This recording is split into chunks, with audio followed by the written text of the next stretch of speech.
Australia के Sydney में रविवार को बॉन्डी बीच पर यहूदी त्योहार हनुक्का की पहली रात पर हमला हुआ। दो अज्ञात बंदूकधारियों ने अंधाधुंध फायरिंग की, जिसमें कम से कम 10 लोगों की मौत हो गई और 2 पुलिस अधिकारियों समेत 11 अन्य घायल हो गए। पुलिस ने हमले में शामिल 2 हमलावरों में एक को मार गिराया। यह हमला सिर्फ एक जघन्य घटना नहीं है, बल्कि ऑस्ट्रेलिया में यहूदी समुदाय के खिलाफ पहले से बनी आशंकाओं को सच साबित करता है।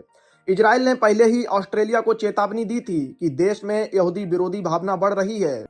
इजरायली प्रधानमंत्री बेंजामिन नेतन्याहू ने अपने ऑस्ट्रेलियाई समकक्ष एंटोनी अल्बनीज को बताया था कि अगर इस पर कड़ी कार्रवाई नहीं हुई तो हालात और गंभीर हो सकते हैं। हमले के समय बॉन्डी बीच पर हजारों लोग हनुक्का का जश्न मना रहे थे। अचानक हुई गोलीबारी से लोग बुरी तरह डर गए और भागकर अपनी जान बचाने में जुट गए। इस हमले ने ऑस्ट्रेलिया में यहूदियों की सुरक्षा पर गंभीर सवाल खड़े कर दिए हैं। ऑस्ट्रेलिया में यहूदियों के खिलाफ हिंसक घटनाओं की श्रृंखला पिछले कुछ वर्षों से बढ़ रही है।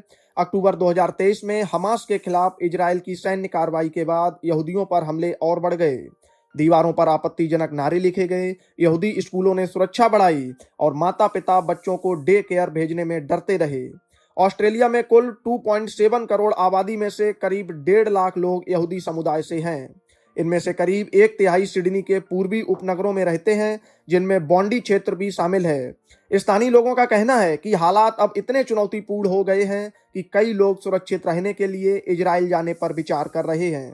इस हमले ने एक बार फिर दिखाया कि दुनिया के किसी भी हिस्से में यहूदी समुदाय सुरक्षित नहीं है और अंतर्राष्ट्रीय स्तर पर इस पर तुरंत कार्रवाई की जरूरत है।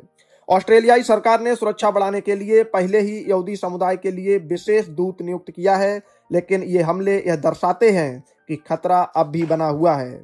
ऑस्ट्रेलिया की पुलिस मामले की पूरी जांच कर रही है और हमले के पीछे के नेटवर्क का पता लगाने की कोशिश कर रही है। यह हमला दुनिया भर के यहूदियों और मानवता के लिए चेतावनी की तरह है।